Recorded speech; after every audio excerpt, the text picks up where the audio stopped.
Today we're using the SketchBook Express application for iPad to airbrush a drawing that we've done in black and white and gray. And airbrush is a new tool for us to use today, so I'd like to demonstrate how to use it. First, let's begin by reviewing the SketchBook Express application icons. Please say the name of each one after me on a voice level 2.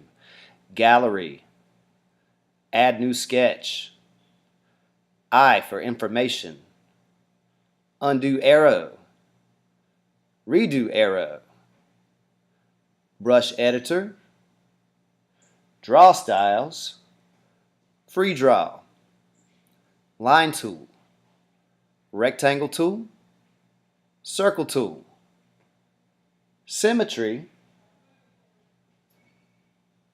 Text, Transform, Layers. We've finished our perspective seascape in black, white, and values of gray. Let's look in our brush editor for just a moment. These two tools are your airbrush tools. When you select an airbrush tool, you'll notice it looks a lot like spray paint. And just like spray paint, you can go over an object over and over and darken up the color, adding more and more of that color. But your opacity must be turned down.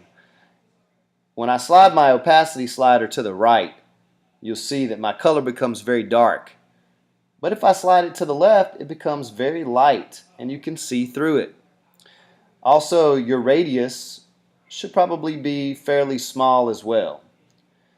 You can try both airbrush tools. They're going to give you slightly different results. Let's start with some green. I do have a lot of green in my seascape. So I might come through on my islands, coloring from left to right, and notice again it's a lot like spray paint, and the more times I go over an area, the darker and darker green I get right there. But most islands, most outdoor areas like that wouldn't just be green, or wouldn't just be one color of green, so I'm going to mix a little black in with the green and add some of that darker color down here at the bottom. I might also add some yellow in places, especially up here at the top of that island where perhaps the sun dries out the plants. You might see a little more yellow. I also might use brown.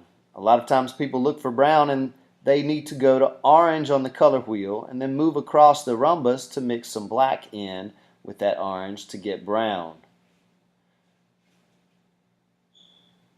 And so I'm going to add in some brown to be the shadowy areas down near the water's edge in my picture. While I've got my brown out, I can go ahead and add some brown to my tree. And again, I can still see the texture of my pencil marks coming through. I might need to make my radius even smaller to be able to do the branches of the tree. And again, when I airbrush, I'm not trying to color in a solid color. I want to see the pencil strokes coming through. I want to see each one of those lines that I drew in black and white and gray because those are an important part of my drawing. I'll go ahead and do my other small trees on the island to the right and add in a little brown to it. Of course, this island's going to be very dark down at the water's edge. We've already learned about atmospheric perspective and the fact that islands and objects that are further away are going to appear a little bit lighter in our work, and the ones that are up closer are going to appear a little bit darker. So I can mix a little more black in with my brown.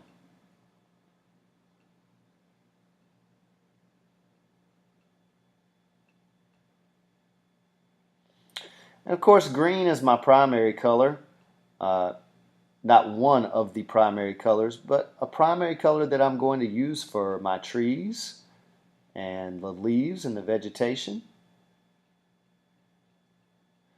And we've already established that with the tree, with the palm tree in our scene, each leaf on it, each palm frond is a single curved stroke with your stylus or your finger. And that's the way those trees look. Each leaf is a long, thin blade, kind of like a blade of grass. And we want to see those strokes come through our green.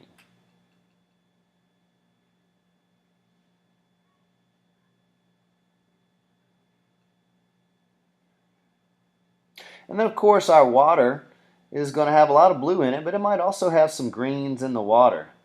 A lot of times when you see ocean water, and I think most of us would agree this island is at the ocean, the water is very greenish.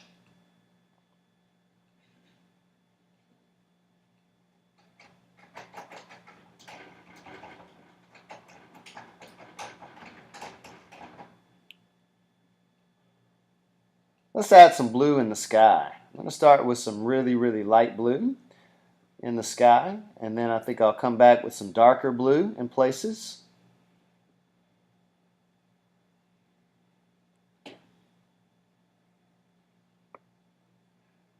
So let's try a little bit of darker blue down here towards the bottom. And for my water also, I can add in some blues, darker in some areas and lighter in others.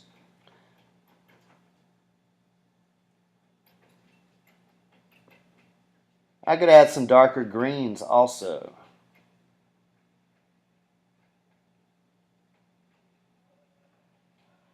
I can't wait to see how your airbrush turns out for your work.